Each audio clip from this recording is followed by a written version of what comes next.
So really, ain't nothing in this integration. I need some land. I need some jobs. My people need jobs. We need something so we can build and do for ourselves, and we must have some land. Now, what's your suggestion? What should be my movement? Integrate?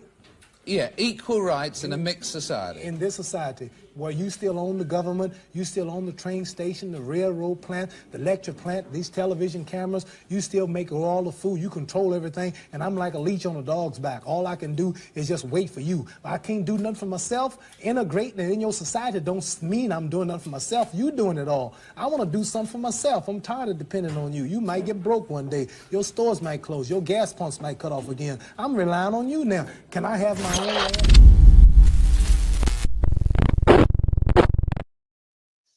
Welcome back. This is your man, Brian HRap Williams, at you one more time. Thank you for tapping in. This is, this is the End of the Bench Media.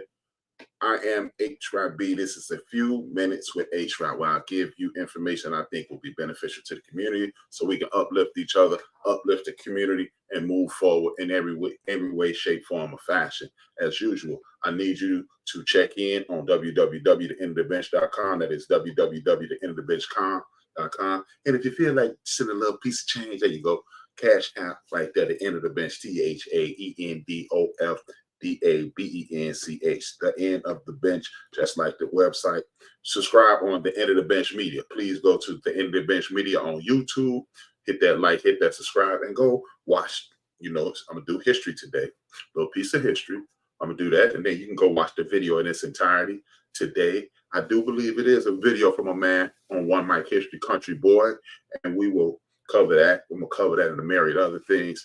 And thank you for tapping in. I thank my parents every episode, Dolores and John. Without Dolores and John, there will be no me. Without me, you'll be doing something else. So good afternoon, good morning, good night, good evening, whatever time it is that you watch this. Thank you for tapping in. So tell a friend, and share this episode along with every other episode that you come across. Because I'm doing this for you and I to improve life in our community. Thank you. Yesterday, it is March 1st, the rest of the year for Black History. Last month, we celebrated the month of February, which is Black History Month, started Negro History Week by a gentleman by the name of Dr. Carter G. Woodson. He said he wanted to celebrate his people in the month of February. He actually started off with Black History Week, which was the celebration of Frederick Douglass's birthday. That's the birthday that enslaved Frederick Douglass took upon himself because he didn't have a birthday. And then it expanded in 1976 to Black History Month. Now, this is basically the power of Black History Month. And the reason I want you to know the power of Black History Month is because I believe we've been doing it wrong. And that's awful. That's awful arrogant, isn't it? That I think for 100 years, next year will be 100 years for Black History Month. And it'll be 50 years for Black History Week and 50 years for Black History Month next year. How coincidental. Interesting. Never noticed that until I said it. Now, what I am going to pay attention to is this: the power of Black History Month. A lot of people, because I don't think we have made a strong enough effort in regards to celebrating our past. And I believe that's why it's lagging, because we've allowed people to teach us, people who the history of our community means nothing to. So they'll give you the same people. They give you the Dr. Kings. They give you the Medgar Evers. They give you occasionally the Malcolm X. You get Shirley Chisholm. You're going to get Sojourner Truth and Harriet Tubman and that's it. There are literally tens of thousands of us who've done things that are important in this community. What I want us to do is stop focusing on capitalism, the capitalistic portion of Black history, and the civil rights, only the civil rights leaders portion of Black History Month. What I want us to do, it is important to learn our past. And if you've heard me say this dozens of times, you heard me say it at least 5 times a week on this podcast, and I'm going to keep saying it. Our past will tell us what to do while we are where we are, and it will guide us through the future. But what it seems is that we only worry about the Dr. Kings of the world, because see, he helped us with the Civil Rights Act, and we worry about the Malcolm X's of the world, and this guy in Bennett Rustin, if you're or A. Philip Randolph, those are excellent people. I forgot my main man, Thurgood Marshall. He got one of the greatest quotes in the history of the community. He say, if what you're doing is against the law, but it's right, morally right, do what you need to do and let the law catch up with you. And that's what we need to do right now. But what we need to do is stop focusing on the inventors. The inventors, you know, Percy Julian, Granville Woods, Dr. Charles Drew. These people are pivotal people, and we need to focus on them, understand who they are, understand the contributions, but these are the people that they're the greatest of all time. Charles Drew helps you if you are sick right now. If you're watching this from a hospital bed and you need a transfusion. My mom used to get transfusions in her last 2 years of her life every maybe 3 or 4 months. Charles Drew helped store that blood and preserve that blood. And guess what? Ironically, he died due to he bled to death. But that's neither here nor there. But we know those people. We know who Granville T. Woods is. We know these people. It is important that we get to know these people because that will allow us a baseline of greatness. Like some of these people like a Booker T. Washington, a W.E.B. Du Bois, they are not the baseline. Granville Woods is not the baseline. We need to stop looking at the exception. Let's look at the people who are the rule. And if you don't understand that, the exceptional individuals are exceptional for a reason. God put them here so they can be a beacon of light. They could be what metaphorically will be the North Star. So we'll know, hey, if Charles Drew can do it, I can do something. I'm great at something just like Charles Drew, because Charles Drew was an athlete. He wasn't worried about being academically sound. He was an athlete. Hurt his knee, went up to Canada, became a physician. See, so that lets you know the racism, the discrimination, the government, the man, the police officers, you know, the lack of leadership in your community. That has nothing to do with your greatness, because your greatness is inside of you and you can pull it out. We don't need to worry about the obstacles and the greatness. There are a bunch of people like myself, like you, like your sister, like your niece, like your uncle, like your grandfather, who are great in their own right. And we need to start focusing on those people. And when we focus on those people, then what we'll do is put ourselves in a situation to whereas we will understand what we need to do, how we need to do it, and we'll know that let's use it in an academic sense, there are A students in the world, and they're C and B students in the world, and they connect and they become our entire nation. And that's what I want us to understand. If you only see Dr. King and you say, hey man, I can't do a speech like that. I'm not a speechwriter. I'm not an orator. I can't perform in that manner, but you can do other things. There are people that were behind Dr. King that encouraged him. Harry Belafonte was an actor, and he was a great civil rights leader. You had people like Whitney Young. He wasn't an orator, but Whitney Young played a major role. His wife, Coretta Scott King, you never heard her speak up until he passed away, and she led the Poor People's Campaign, a march a week after her husband was assassinated. When you look online, you see Dr. Betty Shabazz, Malcolm X's wife. See, if you don't see the greatness inside of you, you won't know it's there. And see, we keep mimicking our oppressor, and that's something I want us to stop doing as well, because we're different from the people who attempt to oppress us. And if we keep mimicking them and live in this dog-eat-dog world, and I'm going to get into that extensively after the Black History portion, because we're wasting our time doing those things. The greatness is here. But don't only think about the greatest of our community, because then you may not see the greatness in yourself, because you're comparing yourself to one of the inventors, one of the orators, a pastor, one of the best pastors in the world, you know, or whatever, a great singer, a Jackie. I can't do that, but you can do something. And I want you to understand that you can do something. As usual, it's time for the Black History portion of the program. And I'm gonna pull it up right now, because I want you to understand that This is something that this is why we must start using our intellect. Our intellect, because I promise you, there's something in this world you're good at.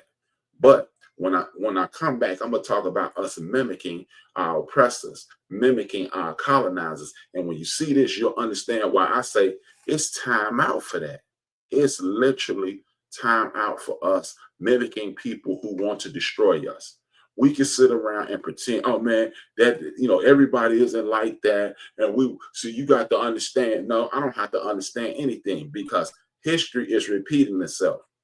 And every instance in this country, and I said this a week ago, in which Black people started making strides, white people have stepped up and attempted to destroy us and push us back.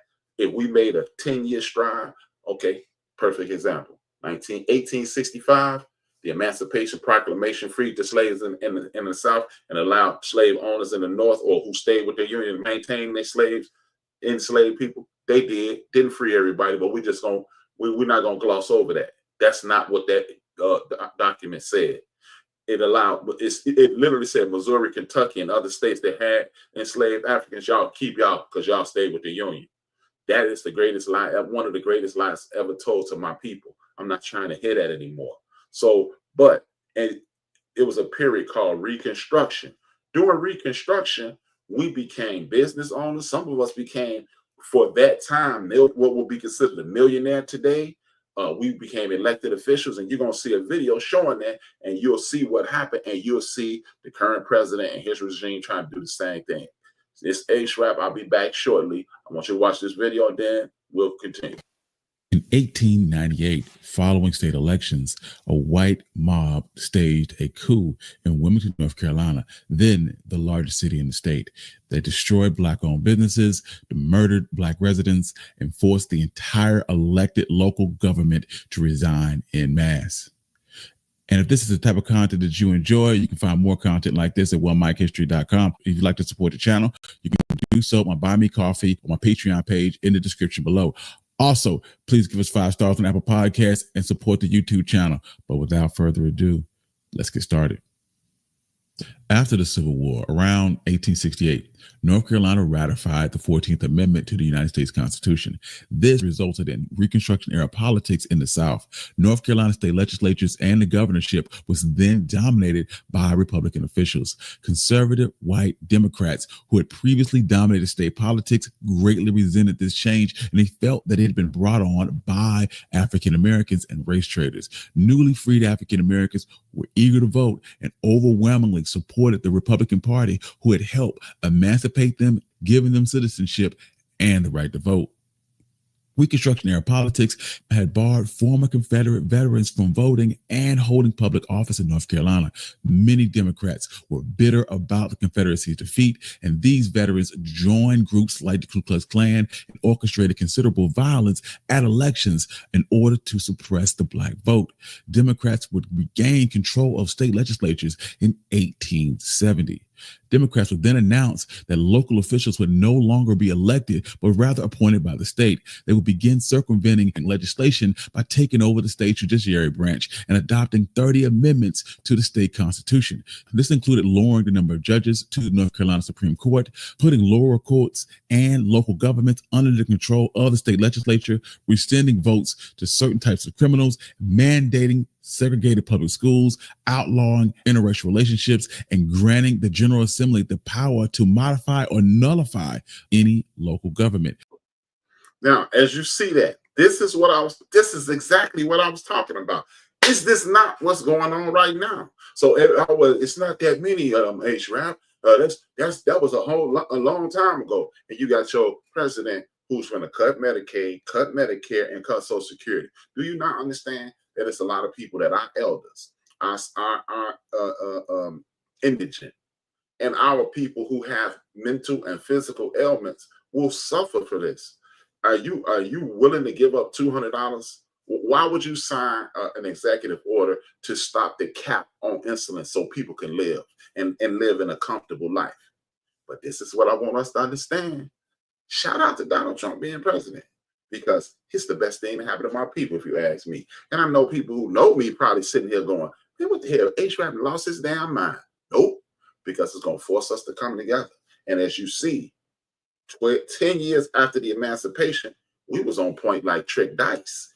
We were on point to the point where they had to organize the Tea Party of that time, KKK, or the Dark Knights, other hate groups against us, and use threats of violence and chaos to try to tempt us. If you watch that, go to the end of the bench and watch that video in its entirety, you'll hear this fatal quote saying, if y'all don't get out of these offices, we will choke the river with your bodies. Meaning it'll be so many of y'all in the river dead that the river won't even flow anymore. And that's what they're trying to do with us. And another way, I've heard this term since the 80s. I've been around since the 70s, but I heard this term since the 80s, a high-tech lynching. And that's what they're trying to do. They're systematically trying to take us out. If you're going to cut Medicaid and Medicare, we're the sickest community in the country. We're the community with the most ailments: heart disease, cancer, prostate cancer, diabetes, high blood pressure.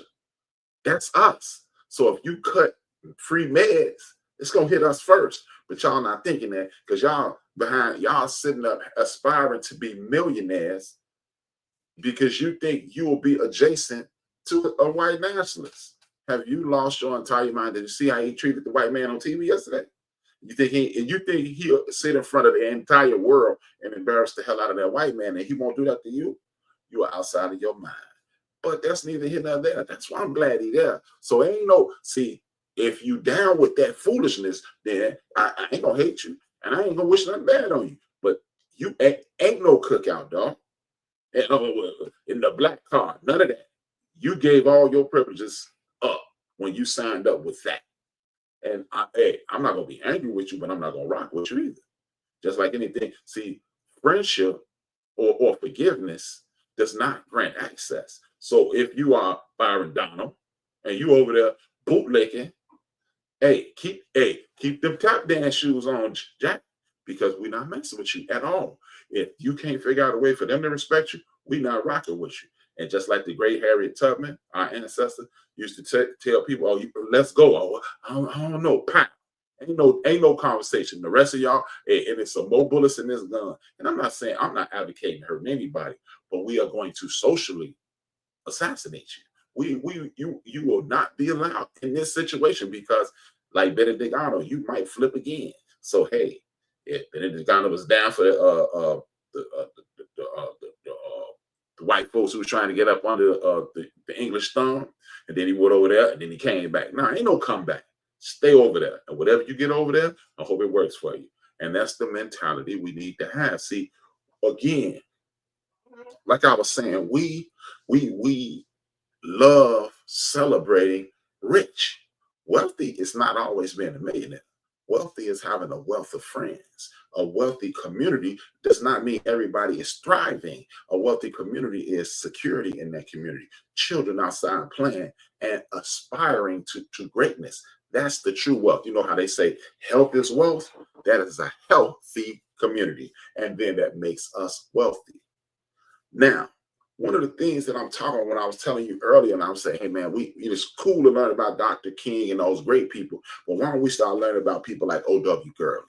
If you don't know who O.W. Gurley is, O.W. Gurley is the dude who helped finance what everybody loves to talk about, Black Wall Street. How many of y'all knew that? How many of you knew that it was a black man? And if you follow me on Instagram, or if you follow me on Fanbase, you'll see a picture of O.W. Gurley, and you'll see his name. You'll see his name, his face, and you'll see part of his story on TikTok, on Instagram, or hopefully you go to Fanbase, because it's the third site. Let's stop promoting everybody else's site, start going to ours. Again, O.W. Gurley, he helped start Black Wall Street. He put the bread down because he was in with the president at the time. He was in good with city councilman. He was the postal guy, so he had a little bread on him. And he's also an entrepreneur. And guess what? He helped start a black bank. This is what he was. These are people that we need to start talking about, because if you in the late 1800s can be a black man and help start a bank, fam, what are we doing? What are we doing? I think it's over 26 black-owned banks right now. The one I deal with is One United. It's out in San Francisco. Maybe we need to start putting our money in One United. And again, O.W. Gurley. Another person we need to know about, Robert Reed Church. Robert Church. Never heard the name, more than likely. Guess what Robert Church is famous for? Saving Memphis. Yeah, a brother saved Memphis. Now, he looked like a white man because he was part slave owner, part enslaved. You know how people got down back then. They treated our women like they were meat, hunks of meat, or a savage. They were savages with our women. So you had a lot of people who had biracial children. Robert Church is one of those people. Robert Church was an entrepreneur. No, there was Robert Church who helped start the bank. And guess what? He helped save the city of Memphis, and him and O.W. Gurley both sent money to the West. Another dude who a lot of us don't know is Warren Gary Coleman. Warren Gary Coleman is a textile guy from South Carolina. That Wilmington, South Carolina thing I just showed you, him. These are regular people in enslaved situations who just work their back off. And see, guess what? They wasn't doing it to get rich because they helped their people. Again, this is what scientific socialism. It's okay to start moving up, but you're not really moving up if you're leaving people. See, a lot of people, this is what I was talking about, mimicking your oppressor. Why do you want to act like somebody who want to defeat you? See, I'm going to catch up with Bill Gates. Now, I won't catch up with Bill Gates because it does not do me good to be the king. And people like my man, Ant, Mo, Pat, Craig, Stacy, my homeboy who just passed away, Buck, Larry, Alex, Cedric, if they get up going to work every day. Why do I want to be a billionaire and they get up and go to work every day? No, I want to be in a position that I can hire them, or we can come together and create something and we all get rich. And guess what? I just named 10 guys. What if they got 10 guys? And then they got 10 guys. And now we got 10,000 people in one neighborhood. And then, hey, homie, I understand you're peddling your little marijuana, but I'm going to need you to go down there and do it. It's legal here in Illinois, but it ain't legal for you to stand outside here and do it. Hey, you got you selling your heroin and your crack cocaine. Hey, man, it ain't okay for you to kill my relatives trying to feed yours. So you come over here with the good brothers, and we can help you out and give you a job, and we can help you get a loan from one of these banks. And then you have your own house, and then you'll be in a better situation, or you're going to have to leave the premises. This is the mentality we need to have. We don't have to see a house is not a tool to get wealthy all the time. You know, the house can be used as a means to refinance and start your business. You can take that equity out your house and start your business. And now you own a corner store making $3,500 a day instead of getting up going to work for Mr. Charlie. Yeah, I'm old school, Mr. Charlie. Indeed. Look it up. You see, watch the movie Malcolm X, and you hear him say, "Okay, Mr. Charlie, that was not just a random thing. That was a thing that we said back then." These are the things that we need to do. This is the wealth that we need to chase, a wealth in the community.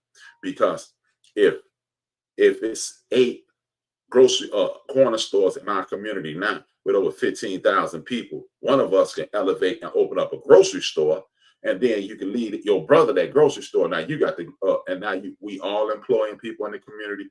There are 1,000,001 things in which we can do to do what we need to do. And in a second, I'm gonna show y'all some stuff that I put in the note in the chat room to show you guys that there are people who are already putting these things in place. There's a group of people who are creating a Black Amazon. It's a group of people who are creating things that you can Black-owned toilet paper companies, Black-owned dishwashing liquids, and things of that nature. One of those places is this. It's on the screen right now. Buy Black. Buy Black. It is buyblack.us.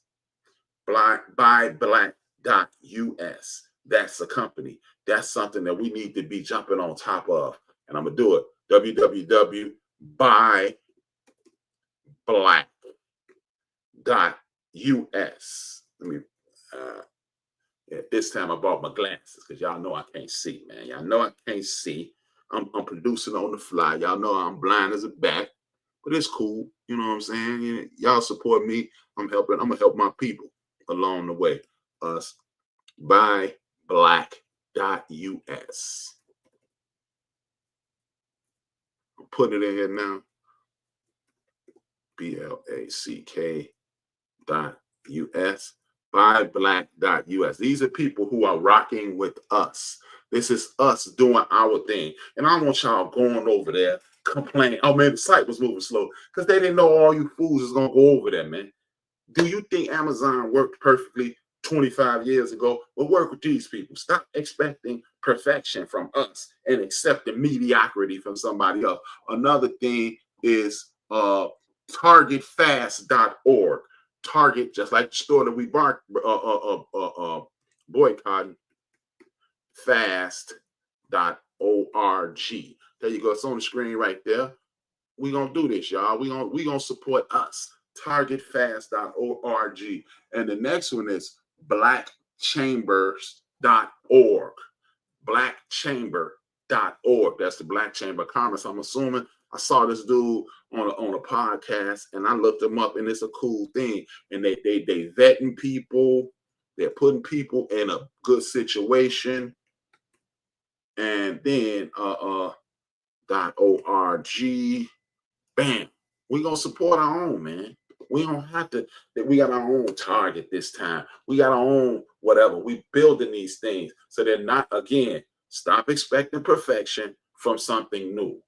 If you, the first time or the first month you ever did, you should see some of my old podcasts. They were not the best. This ain't the greatest. It's another trick coming to this. So what I want us to do is start doing these things. This is what we need to do. We need to go to buyblack.us. We need to go to targetfast.org and US Black Chambers. Look at me. I done spelled it wrong. I'm finna get cussed out later. Oh my God. I'm getting cussed clean out the building. I ain't gonna put it on the screen. That's what we're not gonna do. We ain't gonna put it on the screen. Blackchambers.org. I'm in trouble. Now, with that being said, but these other things, this is how we support each other, man. We mimic people who had nothing and built up to something. We can rebuild communities. Gary, Indiana, East St. Louis, Illinois, Bellwood, Maywood, Illinois, Harvey, Midlothian, that whole little area out there, Calumet City. It's a lot of us out there. We could just give our money to each other. Sorry, Dollar Tree, unless y'all franchise, we ain't rocking with y'all like that. Sorry, gas station guy, you ain't want to go into your neighborhood to open up a gas station. We'll buy it from you, or we'll sell it to you, and then we'll buy it. Then we ain't gonna go there, like Dick Gregory said. See, these are the things that we need to start doing, man, because it's not gonna hurt us. It's not gonna kill us to support each other, and you ain't wrong for wanting to support each other. This is something that we need to start doing. This is what you learn in Black history, because I didn't invent these ideas. Guess what? O.W. Gurley, he could have just got rich and just said, well, I'm rich already. Robert Church could have said, hey, I'm rich already. Y'all better see what y'all, but they heard about this homestead and a place that was soon to be a state called Oklahoma, and they gave people money and bought land out there, and next thing you know, it's Black Wall Street. That's what wealth is, because one hand watches the other hand and both hands watch the face. This is why God gave you one big mouth and two big ears, because if you start listening and start interacting and start predicting your own doing, oh, I ain't gonna go there because you can't trust brothers. Who told you that? Who told you that? Oh, you had some bad interactions with some Black folks. You know why? Because the United States of America forced you to only be around Black people. So guess what? You've had some bad arguments with your siblings. Do you stop messing with your siblings? And guess what? There are some wicked, evil people in our community. Stay away from them. Start rocking with the good people. See, start treating the people in our community like you do a healthy relationship. If you love yourself and the person strikes you in violence, you leave that person alone. If you love yourself and that person isn't doing right by you, you leave that person alone. If you find that this person always has a snide remark or always saying some backbiting stuff, you don't have to be like, I'm gonna give you a piece of my mind. No, you need all your mind. You don't need to give away no pieces. What you need to do is just give that person some space. And that's what we need to do with the nefarious, wicked, evil, mimicking of the oppressive, colonizing people in our community. We're not gonna hate you, but we're not gonna say your name, and we're not gonna go. See, we're gonna start reacting to that young lady the fat dude and the person who's been elected in office, when they say something wicked, then we go to their website. Oh, you must be no. You actually paid them. If 1 million of us or 100,000 of them go to that website and say you ain't no good, they going cha-ching, thank you, dummies, and we getting paid for dissing y'all. We don't even mean that. We just bootlicking to the man and hoping to get a slot, as Byron Donald has this working out for him. He want to be governor, and they just said, psych. These are the things we need to worry about. We need to worry about protecting our children, protecting our elderly, protecting the women, and men uniting and fighting together. This time, we're going to do what our good brother Dr. King didn't do. We're going to take the immobilization of Dr. King, immobilizing. What is immobilizing? Bring it together. Bring it together. Organizing. What that's come from our brother Malcolm X. And then we're going to mimic the most honorable Elijah Muhammad and Marcus Messiah Garvey and create a nation inside of a nation. We're going to use things like cryptocurrency. We're going to use things like AI. And we're going to go to websites like Mansa, and we're going to support our own. Because then, guess what? We can build a hospital in every community in the United States of America, and then we can have doctors working there, and they can be living affluently, and we can help people out. Oh, your daughter need gallstone surgery? Okay, going to the hospital, and the whole community, just like they used to do rent parties, we're going to help you with that $15,000, $20,000 bill, because it's 100,000 of us, it's 30,000 of us in the town, so we're going to everybody give up $10. And then your family is cool. Your wife having a baby, we're going to all help out with the bills. Oh, man, I ain't helping nobody, but guess what? You might fall sick, too. This is why those communities thrived and survived. Again, O.W. Gurley and Robert Church, they didn't have to give those people nothing, but they did, and they created Black Wall Street. Let's use Black history to get back to that mentality. We get back to that mentality, we thrive. And then we put people in office just to keep the feds up off us. And when I don't mean the feds like the man, I mean just to keep the people in the House of Representatives and the Senate up off our backs so we can do our own thing. And then we win. With that being said, I want you to watch this. Like I told you, we're going to support each other. This is a documentary about us that is on Home Box Office, aka HBO. It's Eyes on the Prize 3. The first one came out, then another one came out, and this is the latest iteration of it. I want us to watch this. This is interesting, and I'll be back shortly.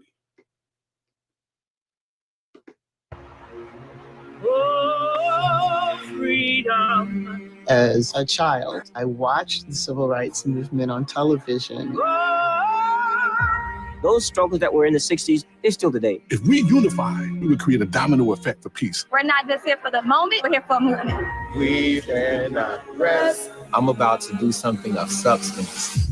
We cannot win racial justice in the dark.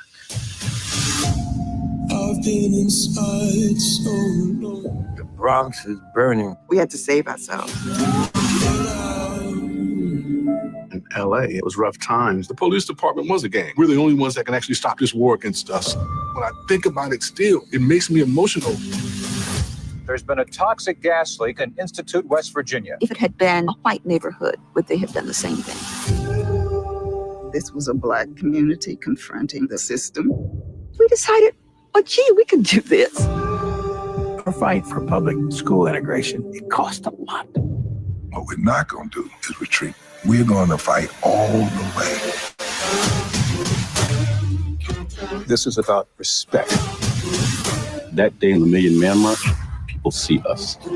Million men coming to Washington, D.C., I was 100% in. Movements are about people and what they do to push us forward. We must keep the faith and keep our eyes on the prize. We're still working hard to save ourselves. We can only stop fighting when all our people are free. And that's one of my favorite people that ended up. A guy by the name of Stokely Carmichael, super dope brother. Rest in peace. His name is actually, when he passed away, he changed his name to he rebranded himself to Kwame Ture. So if you're looking for him in the history books or look him on the internet, look up Kwame Ture. As I said, man, y'all saw in those previews. Everything kept saying us, us, us, us. You saw people rebuild and Banana Freedom in the Bronx, New York. They purchased buildings and rebuild them and help people with their bills. And Watts, those gangbangers said, "Hey man, we ain't cripping in blood no more," and they cut down the violence. In Chicago, we did things. In Baltimore, they killing it in Baltimore right now. They're doing big things in Houston, Texas. They're doing things all across the South. Contrary to popular belief, people was killing it in Atlanta in the 70s. Stop letting the people, oh man, it's the new. It ain't nothing new about killing it in Atlanta when you're black. You Coleman, Young, and all over. Man, it's not knocking off, man. Julian Bond, stop, man. Stop letting people tell you this is new. Nothing is new. Nothing is new under the sun. They even tell you that in this book. It's this powerful book that was written thousands of years ago. The Holy Bible and the Quran and the Torah is the beginning of the Bible. Those books tell you there's nothing new under the sun. So stop falling for the okie doke. With that being said, I want to thank you. Y'all already know. Y'all already know what time it is. What time it is. It's time. I'm so glad we had this time together because your man just got off work. I just can't do this now because if I waited till the end of the day, I wasn't going to do it. But I want to thank y'all, man. I need you to subscribe. Subscribe if you haven't. If you have not subscribed already, please do. It would be greatly appreciated. I need you to go to the End of the Bench Media on YouTube and subscribe. Comment, like, share. Go to my website. Just do like this. Go there and just, hey man, this is trash, and then leave if you don't like it. But if you do, subscribe, leave a comment, watch the whole video about Wilmington, North Carolina. Thank you for being a faithful. Look, I got this new goal: 2,000 subscribers by August 6, 2025. That means I have 1,313 more subscriptions. I need 1,313 more people to hit subscribe. Look, do your man a favor. Even if you don't like it, you just have somebody, look, go to people you don't like. Say, man, this is, look, subscribe. And then you be thinking, dummy, that's trash. But anyway, I need 1,313 more people to go. Thank you for tapping in. Y'all already know how I do this. It's HRap B. I won't see you till Monday because I didn't do anything yesterday because I was tired. So I'm not tired right now, but I'm sleepy and I'm hungry. And I got to do stuff for people that I care about. So with that being said, 2 fingers. One word. It's your man, HRap B. What's this? And it is necessary for those people who rule over us and who rule over African people the world over, if those people are to stay in power, they must destroy our ability to love each other in a healthy sort of way. This is why